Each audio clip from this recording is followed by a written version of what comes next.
You are looking at Julian's pronunciation guide, where we look at how to pronounce better some of the most mispronounced words in the world, like this other curious word. But how do you say what you're looking for today? Let's learn how to pronounce this word, a very common word in English, but that's quite often mispronounced. So make sure to stay tuned to the channel if you want to learn more confusing vocabulary and correct pronunciations. British English pronunciation is different from the American one. British English is pronounced as error, which is essentially a silent final R. Error. American English pronounces the final R as error. Error.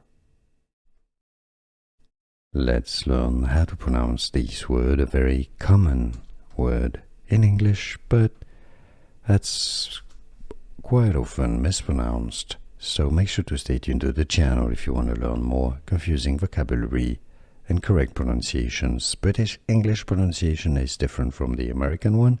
British English is pronounced as error, which is essentially a silent final R. Error. American English pronounces the final R as error.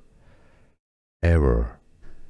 Here are more videos on how to pronounce more confusing words and names too many mispronounced. Like this video if you found it useful. I appreciate your support. I'll see you soon and thanks for watching.